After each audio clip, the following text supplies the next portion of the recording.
வீரமாறன் சீரியல்ல என்ன நடக்க போகுதுன்னு பார்க்கலாம். வாங்க வீடியோக்குள்ள போலாம். துணிக்கடையில ராமச்சந்திரன் உட்காந்துருக்காங்க. அங்க ஒருத்தர் வந்து துணியெல்லாம் பார்த்துட்டு வேண்டாம் அப்படின்னு சொல்லிட்டு போறாங்க. இத பார்த்த ராமச்சந்திரன், "இல்ல, இல்ல சார் இங்க வாங்களேன். நான் உங்ககிட்ட சொல்றேன்" அப்படின்னு சொல்லி எடுத்து பொறுப்பா, பக்குவமா சொல்லிக் குடுக்குறாங்க.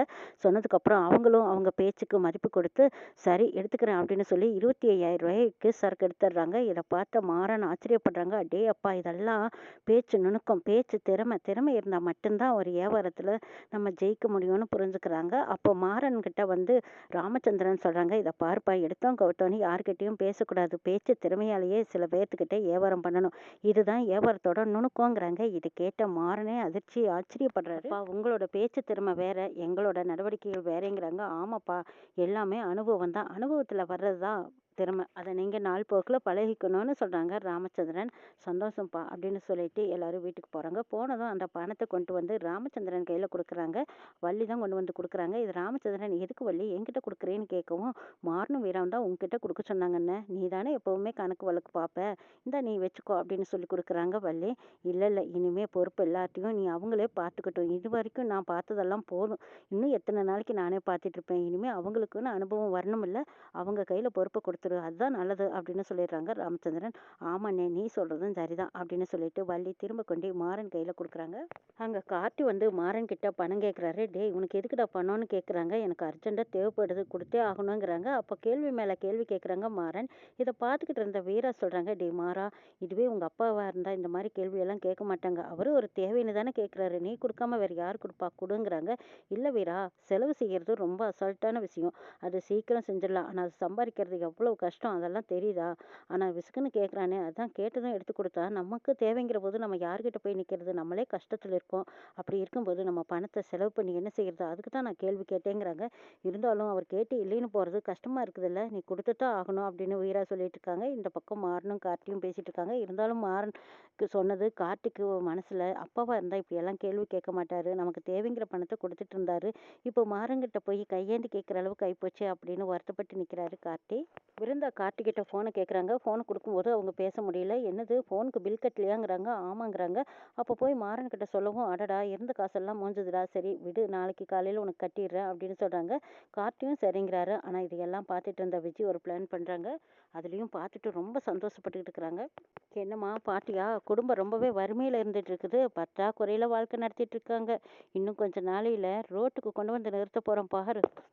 சோட்டுக்கே வழி இல்லாம அவங்கள என்னம்மா சிரமத்துக்கு ஆளாக்க போறோம் பாருங்கிறாங்க விஜி. "இன்னும் கொஞ்ச நாளையில அந்த 30% இடத்தையும் நம்ம கைக்கு கொண்டு வர போறேங்கிறாங்க." "ஏண்டி, அப்படி ஒரு வேளை விற்கலைன்னா என்னடி பண்ணுவேன்னு?" கேட்குறாங்க விஜயோட அம்மா. "வைக்க போறேன் பாரும்மா. விஜி, நீ சொன்னதை செய்யக்கூடிய ஆள் தான்" அப்படின்னு சொல்லி சந்தோஷமா சிரிக்கிறாங்க விஜயோட அம்மா. இங்க பார்த்தா மாறன் சோகமா உட்காந்துருக்காங்க. இதை பார்த்த வீரா வந்து, "என்ன மாறா, என்னாச்சு, ஏன் இப்படி சோகமா இருக்க?" அப்படின்னு கேட்கவும், "இல்லை, இப்பவே ரொம்ப தில்லாட்டமா இருக்குது. ஒவ்வொரு தடவையும் இந்த மாதிரி கஷ்டமா இருக்கு. இந்த மாதிரி எல்லாம் நாங்கள் கஷ்டப்பட்டதே இல்லை.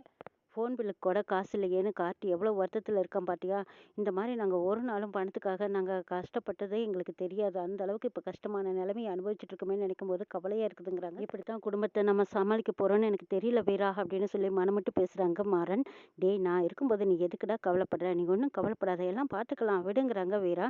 "வீரா, உன்னால் மட்டும் எப்படி இவ்வளோ தைரியமாக பேச முடியுது? ஆனால் ஒவ்வொரு செலவுகளையும் நினச்சி பார்த்தா எனக்கு எதிர்காலத்தை நினச்சி பயமாக இருக்குதுங்கிறாங்க மாறன். நைட்டில் எல்லாரும் தூங்க போயிடுறாங்க. வள்ளிமா மட்டும் எதையோ நினச்சி உட்காந்துருக்காங்க. அப்போ வீரா கிளம்பி வர்றத வள்ளிமா பார்த்துடுறாங்க. "வீரா, என்னது, தூங்கலையா? இந்த நேரத்தில் எங்கே கிளம்பிட்டேங்கிறாங்க?" "ஐயோ, வள்ளிமா பார்த்துட்டாங்களா?" அப்படின்ட்டு வீரா வந்து வள்ளி கிட்ட சொல்கிறாங்க. "வள்ளிமா, நான் ஒன்று சொல்லுவேன், நீங்கள் யாருக்கிட்டையும் சொல்லிடாதீங்கங்கிறாங்க." "என்ன வீரா, என்ன சொல்லு, என்னாச்சு, எதுக்கு இந்த நேரத்தில் கிளம்பியிருக்க?" அப்படின்னு கேட்கவும், "நான் ஆட்டோ ஓட்ட போகிறேங்கிறாங்க." "என்ன வீரா இது, இந்த நேரத்தில் நீ ஆட்டோ ஓட்ட போறியா? ஏய், எங்கேயும் போக வேண்டாம், மாறனை கூப்பிட்டு சொல்ல வாங்குறாங்க." "இங்கே பாருங்க, மாறனுக்கு தெரிய வேண்டாம். பிருந்தாவுக்கு வேற காலேஜ் ஃபீஸ் கட்டியே ஆகணும். செலவுகள் மேலே செலவு இருக்குது. அதனால தான் நான் யோசிச்சு பார்த்துட்டு இப்போ ஆட்டோ ஓட்ட கிளம்புறேங்கிறாங்க." "இதை பார் வீரா, அதெல்லாம் சமாளிச்சுக்கலாம். நீ ஒன்று இந்த நேரத்துல எல்லாம் வெளியில் போகாத. கொஞ்சம் சொன்னா கேளுங்கிறாங்க வள்ளி. "இந்த நேரத்தில் நான் ஆட்டோ ஓட்ட போகிறது மாறனுக்கோ இல்லை அம்மாவுக்கோ தெரிஞ்சால் நிச்சயமாக கண்டிப்பாக என்னை விட மாட்டாங்க. தயவுசெய்து நீங்கள் யாருக்கிட்டையும் சொல்ல வேண்டாம். நான் போயிட்டு வந்துடுறேங்கிறாங்க." வீரா இந்த நேரத்துலையும் போய் கஷ்டப்படுறாளேன்னு நினச்சி வள்ளியம்மா கண் கலங்கி வந்திருக்காங்க. அதை பார்த்து வீரா சொல்கிறாங்க, "வள்ளிம்மா, எதுக்கு பழகுறீங்க? அழுகாதீங்க, கண்ணை தொடங்கிறாங்க." "இல்லைம்மா, இந்த விஜயை நம்பி அவளை நடுவுட்டில் கொண்டு வந்து கோர வச்சதுக்கு அவள் நம்மளை இந்த நிலைமைக்கு கொண்டு வந்து கோர வச்சிட்டாளே, அதை நினைக்கும் போது தான் எனக்கு அழுக அழுக வருது. அவளை நம்பி எந்த அளவுக்கு மோசம் போயிருக்கோம் பாரு வீரா அப்படின்னு சொல்லி அழுதுட்டு இருக்கிறாங்க. அழுகாதீங்க, கண்ணை தொடச்சிக்கங்க, எல்லாம் சரியா போயிடுங்கிறாங்க வீரா. அந்த விஜி ஒரு ஏமாத்துக்காரின்னு தெரியாம அண்ணனும் நம்பி அவளுக்கு கையெழுத்து போட்டு கொடுத்ததுனால தானே நம்மளுக்கு இப்படி ஒரு நிலைமை வந்துருச்சு. ஆனா இந்த நிலைமை எப்பதான் மாறும்னு தெரியலையே. நீ எல்லாம் இந்த நேரத்துல எல்லாம் போய் கஷ்டப்பட வேண்டிய ஒரு சூழ்நிலை நமக்கு வந்துருச்சு. இப்படி எல்லாம் ஒரு நாள் வந்ததில்ல வீரா. வள்ளியம்மா, சூழ்நிலையை புரிஞ்சுக்கங்க. நாளைக்கு தான் பிருந்தாவுக்கு கடைசி நாள், எக்ஸாம் ஃபீஸ் கட்டியே ஆகணும். எப்படியும் நம்ம கட்டித்தானே ஆகணும். அதுக்காக நம்ம தள்ளி போட முடியாது இல்லையா? நான் ஆட்டோ ஓட்ட போறத நீங்க யாருக்கிட்டையும் சொல்ல வேண்டாம் வள்ளியம்மா. வீரா, என்ன இருந்தாலும் சரி, நீ இந்த நேரத்துல போறது அவ்வளவு சரியா இல்ல. வேண்டாம் வீரா அப்படின்னு சொல்லி பாக்குறாங்க வள்ளியம்மா. இல்லம்மா, நான் போயிட்டே வந்துடுறேன், ஒன்றும் பயப்படாதீங்க, கவலைப்படாதீங்க. ஆட்டோ ஸ்டாண்டில் எல்லாருமே எனக்கு அண்ணன் மாதிரி எல்லாரும் சப்போர்ட்டா துணையா இருப்பாங்க. அப்படி இருக்கும்போது நமக்கு எதுக்கு பயப்படணும்? இந்த ஏரியா முழுக்க எந்த நேரத்துல கூப்பிட்டாலும் எல்லாரும் ஓடி வந்து உதவுவாங்க வள்ளியம்மா. நீங்க பயப்படுற மாதிரி எல்லாம் எதுவும் நடக்காது, தைரியமா இருங்க, நான் போயிட்டு வந்துடுறேன்ட்டு போறாங்க.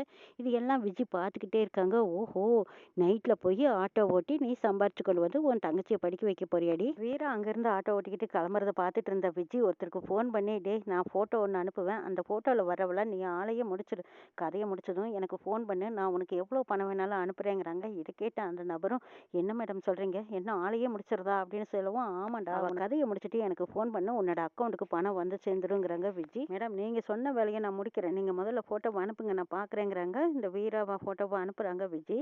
அந்த ஃபோட்டோவை பார்த்துட்டு அந்த நபரும் வீரா வரட்டுன்னு எதிர்பார்த்துட்டு இருக்கிறாங்க. வீரா ஆட்டோ ஸ்டாண்டுக்கு போகிறாங்க. அங்கே ஒருத்தர் சவாரின்னு சொல்லி வந்து ஏறுறாங்க. அவங்களும் சவாரி தான்னு சொல்லி வீரா ஏற்றிட்டு போகிறாங்க. போகிற வழியிலேயே அவங்களோட வேலையை காட்ட ஆரம்பிச்சிட்டாங்க. அவங்க கிட்ட வம்பு பண்ணிட்டு இருக்கும்போது வீரா புரிஞ்சுக்கிட்டாங்க, இவன் ஒழுங்கான சவாரி கிடையாது, இவன் ஏதோ ஒரு பிரச்சனை பண்ணுறதுக்காகவே வந்திருக்கான்னு தெரிஞ்சுக்கிறாங்க. வீரா அந்த நபரோட வேலை என்னன்னு தெரிஞ்சுக்கிட்டு, ஒழுங்கு மரியாதையாக நீ ஆட்டோ விட்டு இறங்கு அப்படின்னு கோவமாக சொல்கிறாங்க. இதை கேட்ட அந்த நபர், ஏமா இறங்கணும், நான் சொல்கிற இடத்துக்கு என்னை கொண்டு விடு, நான் தான் உனக்கு பணம் கொடுக்குறனால, அந்த வாடகை தரனால நீ என்னை கொண்டு அந்த இடத்துல தான் இறக்கி விடணும், நான் இங்கெல்லாம் இறங்க மாட்டேங்கிறாங்க. அந்த பணம் வேண்டாம், ஒன்றும் வேண்டாம், ஒழுங்கு மரியாதையாக இப்போ இறங்க போறியா இல்லையா அப்படின்னு வீரா திட்டவும், அந்த நபர் வீரா கிட்ட அதிக பிரசங்கித்தனமாக கலாட்டா பண்ண ஆரம்பிச்சிட்டாங்க. கரெக்டாக அந்த நேரம் பார்த்து மாறன் வந்துடுறாங்க. மாறன் வந்ததுக்கப்புறம் அவரை அடித்து வெளுத்து உதைக்கிறாங்க. அதுக்கப்புறம் வீராவையும் திட்டுறாங்க. ஏ வீரா, இந்த நேரத்தில் நீ எதுக்காக ஆட்டோ எடுத்துகிட்டு வந்த, என்கிட்ட சொல்லிட்டு வரக்கூடாதா அப்படின்னு திட்டிட்டு இருக்கிறாங்க. மாறா, நீ தப்பாக எடுத்துக்காத, பிருந்தாவுக்கு ஃபீஸ் கட்டணும், அதனால தான் நான் நினச்சி பார்த்துட்டு ஆட்டோ எடுத்துகிட்டு வந்தேங்கிறாங்க. பிருந்தாவுக்கு ஃபீஸ் கட்டணும்னா நான் கட்ட மாட்டேனா, இப்போ எதுக்கு நீ இவ்வளோ கஷ்டப்பட்டுட்டு இருக்கிற, அதுவும் நைட்லையெல்லாம் நீ வரணும்னு என்னால் தேவையா, என்கிட்ட ஒரு வார்த்தை சொன்னால் நான் பிருந்தாவுக்காக நான் ஃபீஸ் கட்ட மாட்டேன்னு சொல்லிட்டேனா, ஏன் வேற அப்படியெல்லாம் பண்ணுற? மாறா, நான் பணம் கேட்டால் நீ இல்லைன்னு சொல்ல மாட்டேன்னு எனக்கு தெரியும், ஆனால் என்ன செய்கிறது, கஷ்டத்து மேலே கஷ்டமாக இருக்குது, அதனால சூழ்நிலையை புரிஞ்சுக்கிட்டு தான் நானே இப்போ ஆட்டோ எடுத்துகிட்டு வந்தேன், நீ இதை பற்றி பெருசாக தப்பாக எடுத்துக்காதேங்கிறாங்க. இதை பார் வீரா, நீ செஞ்சது என்ன இருந்தாலும் தப்பு தப்பு தான், என்கிட்ட ஒரு வார்த்தை நீ சொல்ல வேண்டியதானே, பிருந்தாவுக்காக நான் இதை கூட செய்ய மாட்டேனா, இந்த நேரத்தில் நான் மட்டும் வராமல் இருந்திருந்தா உனக்கு ஏதாவது ஒரு ஆபத்து நடந்திருந்தா நீ என்ன செஞ்சிருப்ப, இப்போ இருக்கிற பிரச்சனையில் இது வேற தேவையா, நீ பேசாமல் வரமாட்டியா அப்படின்னு சொல்லவும், மாறன் சொன்னதை கேட்டு அழுக ஆரம்பிச்சிடுறாங்க வீரா.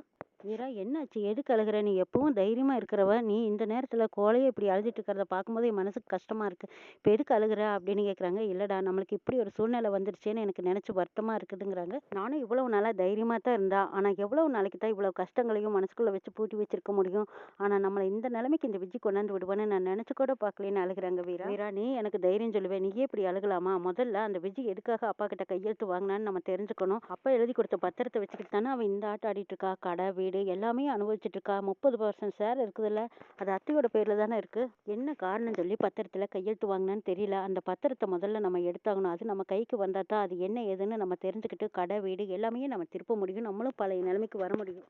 அவளுக்கு பயந்து ஒதுங்கி வாழ்ந்ததெல்லாம் போதும், நான் சொல்ற மாதிரி செய் அப்படின்னு வீரா தைரியமா, அப்போங்க அவங்களுக்கு ஒரு ஐடியா தோணுது, அதை மாறன் கிட்ட சொல்றாங்க. மாறன் வீரா 2 பேருமா சேர்ந்து வச்சுக்கிட்ட இருக்கிற பத்திரத்தை நம்ம எப்படியாவது கைப்பற்றி ஆகணும், அவகிட்ட இருக்கிற பத்திரம் போலின்னு சொல்லி நம்ம நிரூபிச்சு நம்ம சொத்தை நம்மளே கை பக்கம் கொண்டு வரணும். தந்திரமா மாமா கிட்ட கையெழுத்து வாங்கி இன்னைக்கு சொத்து வீடு கடை எல்லாமே அவளுக்கு சொந்தம்னு சொல்லிட்டு இருக்கா. அவளுக்கு பயந்துட்டு நம்ம ஓடி ஒளிஞ்சு ஒதுங்குற மாதிரி இருக்கு மாறா. இப்படியே விடக்கூடாது, நம்ம துணிஞ்சு இறங்கி அடிக்க வேண்டியதான், வேற வழியே இல்லை. விஜய்கிட்ட இருக்கிற பத்திரத்தை நம்ம எடுத்துடணும். ஒரிஜினல் பத்திரம் நம்ம கைக்கு வந்ததுக்கப்புறம் அவகிட்ட ஒரு போலியான பத்திரத்தை வச்சு இது போலின்னு சொல்லி அவளை வீட்டை விட்டு வெளியே விரட்டணும். அந்த இடத்துல நம்ம உட்காரணும். மாற வள்ளிமா மாமா எல்லாரும் கஷ்டப்படுறத பார்த்துட்டு சகிச்சுட்டு இருக்க முடியாது. விஜய் இன்னைக்கு என்னமா ஆணவத்தில் ஆடிட்டு இருக்கா, அவள் ஆட்டத்தை அடக்கணும் அப்படின்னு சொல்லி வீரமாறன் 2 பேரும் ஒரு புது திட்டத்தை போட்டு இப்போ விஜய் வீட்டில் இறங்குறாங்க. அங்கேருந்து ஒரிஜினல் பத்திரத்தை எடுத்துட்டு வராங்க. விஜயை ஓட ஓட விரட்டி அடிக்க போறாங்க. இன்னும் என்னெல்லாம் நடக்க போகுதுங்கிறதையும் நாளை சொல்ல பார்க்கலாம்.